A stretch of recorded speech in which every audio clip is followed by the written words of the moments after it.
வணக்கம். காடேஸ்வரா கிச்சன்லேருந்து கலா பன்னீர்செல்வம். இன்னைக்கு நம்ம கஞ்சி வடகம் எப்படி போடுறதுன்னு பார்க்கலாம். பாருங்க, அரிசியை 1 கிலோ எடுத்து இந்த மாதிரி நைஸாக நான் மெஷினில் கொடுத்து அரைச்சிக்கிட்டேன். நீங்கள் வீட்டு கிரைண்டர்லேயே அரைச்சிக்கலாம். நல்லா நைஸாக அரைச்சிக்குங்க. அதுக்கு முன்னாடி நம்ம சேனலை சப்ஸ்கிரைப் பண்ணாதவங்க சப்ஸ்கிரைப் பண்ணிக்கிங்க. கூடவே பக்கத்தில் இருக்கிற பெல் ஐக்கானையும் கிளிக் பண்ணி வச்சுக்கோங்க. இதை நான் நேற்று சாயந்தரமே அரைச்சிட்டு ஃப்ரிட்ஜில் வச்சுட்டேன். இப்போ அது கூட என்னென்ன போடணும்னு பார்க்கலாம். பச்சை மிளகாய், கருவேப்பிலை, ஜீரகம். நம்ம அந்த கஞ்சி வடகத்துக்கு கூழ் காய்ச்சிடலாம். இங்கே பாருங்க, நான் இந்த படியில் ஒரு படி அரிசி போட்டுக்கிறேன். இது 1 கிலோ பிடிக்கும்.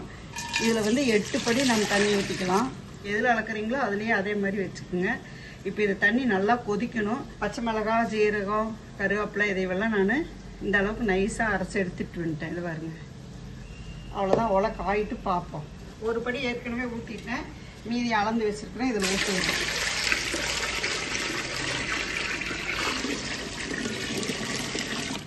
தண்ணி நல்லா கொதிக்கணும். கொதி வரட்டும், பார்ப்போம். தண்ணி நல்லா கொதிச்சிருச்சு. இப்படி உப்பு போட்டுக்கலாம். உப்பு மட்டும் கொஞ்சம் பார்த்து போட்டுக்கணும். ஏன்னா தண்ணி சுண்டும் போது கொஞ்சம் உப்பு ஏறும். வச்சுருக்கிற அரிசி மாவை ஊற்றிடலாம். ஊற்றும் போது அப்படியே கைவிடாமல் கிளறிக்கிட்டே ஊற்றணும்.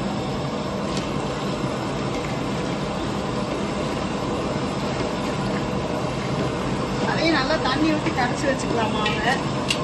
இப்போ இந்த பச்சை மிளகாய் அரைச்சி வச்சுருக்கோம் இல்லையா, அதையும் ஊற்றிடலாம்.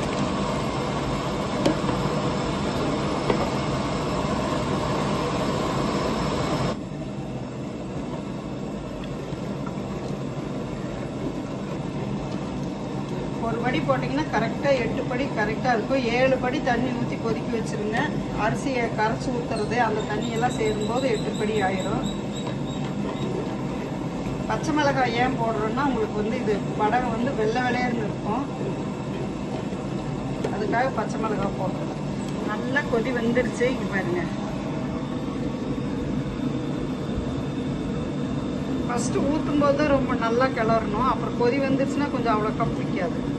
இந்த சமயத்தில் நாம் உப்பு பார்த்துக்கலாம். உப்பு போதுமா வேணும்னா இன்னும் கொஞ்சம் வேணுனாலும் போட்டுக்கலாம். போதுன்னா அப்படியே விட்டுடலாம். நல்லா கொதிக்குது பாருங்க.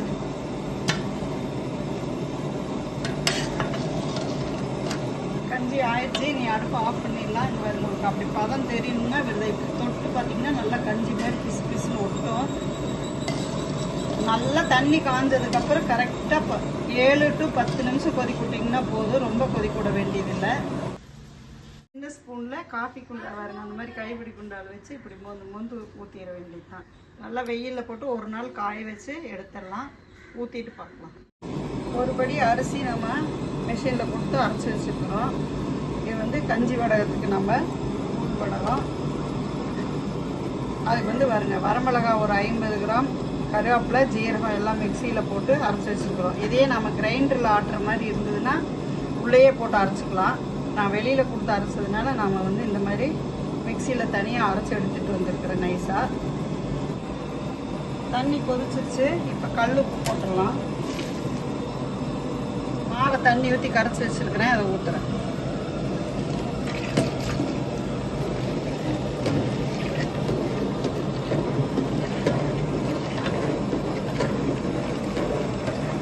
அரைச்சி வச்சுருக்கிற வரமிளகாயும் ஊற்றிடலாம்.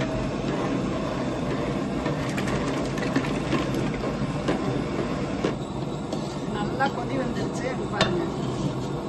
இனி அடுப்பு ஆஃப் பண்ணிடலாம். ஆஃப் பண்ணிவிட்டு நம்ம கொண்டுட்டு போய் மேலே புடவையில் ஊற்றுறது தான். மேலே பொங்கி வரும். இதெல்லாம் கொஞ்சம் ஆடல் பாடலாம் நம்ம பண்ணலாம். இதுக்குள்ளேயே நம்ம தக்காளி வேணா அரைச்சி ஊற்றலாம்.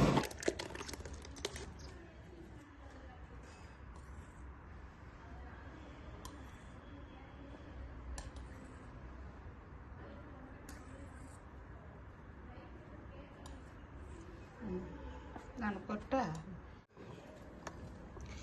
நம்ம கஞ்சி வடகம் போட்டு முடிச்சிட்டோம். பாருங்க, இது பச்சை மிளகாயில் போட்டது. காய் எப்படி இருக்குதுன்னு பாருங்க. ஒரு படி நம்ம பச்சை மிளகாயில் போட்டிருக்கிறோம். இது வரமிளகாய் போட்டிருக்கோம்.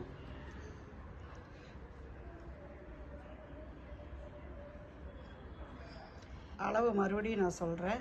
1 கிலோ அரிசி 8 படி தண்ணி ஊற்றுங்க. அரிசியை நல்லா ஒரு 4 மணி நேரம் 3 மணி நேரம் ஊற வச்சுட்டு நல்லா நைஸாக அரைச்சி எடுத்துக்குங்க. கிரைண்டரில் அடிக்கிற மாதிரி இருந்ததுன்னா உள்ளேயே நம்ம பச்சை மிளகா, சீரகம் 2 ஸ்பூனு, கருவேப்பிலை எல்லாம் போட்டு அரைச்சிக்கலாம். இல்லை நீங்கள் கடையில் கொடுத்து அரைச்சி வாங்கிட்டு வந்தீங்கன்னா மிக்சியில் இதையெல்லாம் போட்டு அரைச்சி தண்ணி கொதிக்கும் போது நம்ம போட்டுக்கலாம். நான் போட்ட மாதிரி வீடியோவில் காமிச்சிருக்கிறேன், நீங்கள் பார்த்துக்குங்க. காயிட்டும் பார்க்கலாம்.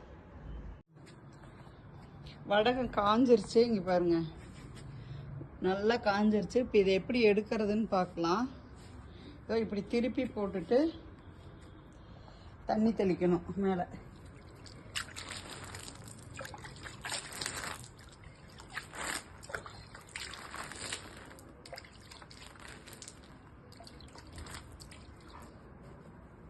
இவங்க இப்படி பிடிச்சி இப்படி இழுத்தீங்கன்னா வந்துடும்.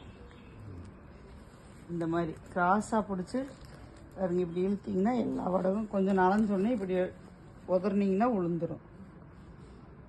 பாருங்க, நம்ம வெயிலில் நல்லா காய வச்சு எடுத்து வச்சிட்டோம். இது வரமிளகாய் போட்டது, இது பச்சை மிளகாய் போட்டது. இப்போ இதை எப்படி வறுத்து எடுக்கிறதுன்னு பார்க்கலாம். இருங்க, எண்ணெய் ஊற்றி வச்சிருக்கிறேன், காயுது. எண்ணெய் காஞ்சிருச்சு. இப்போ நம்ம இந்த வடகத்தை பொரிச்சு எடுத்துருவோம். பார்த்தீங்களா?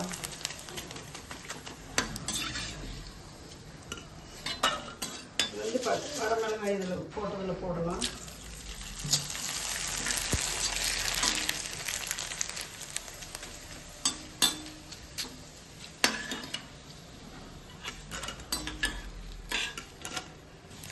இது கூட நம்ம வேணால் கொஞ்சம் கஞ்சி காய்ச்சும் போதே இப்போ எள்ளு வேணால் கொஞ்சம் உள்ள சேர்த்திக்கலாம், வேப்பம்பூ சேர்த்திக்கலாம். ரச சாதம், புளிக்குழம்பு எல்லாத்துக்கும் சூப்பராக இருக்கும். குழந்தைகளுக்கு சாயந்தரம் ஸ்நாக்ஸ் எதுவும் இல்லைன்னா கூட இதை 2 வறுத்து கொடுத்துக்கலாம். நீங்களும் இதே மாதிரி செஞ்சு பார்த்துட்டு, இது கொஞ்சம் வேலை தான் எச்சு, ஆனால் செலவு ரொம்ப கம்மி. இட்லி அரிசியே போதும். நம்ம இட்லி அரிசியே இருக்குதுல்ல, அதையே ஊற வச்சு இந்த மாதிரி பண்ணிக்கலாம். நீங்களும் இதே மாதிரி செஞ்சு பார்த்துட்டு இது எப்படி இருந்ததுன்னு கமெண்ட் பண்ணுங்கள். நன்றி.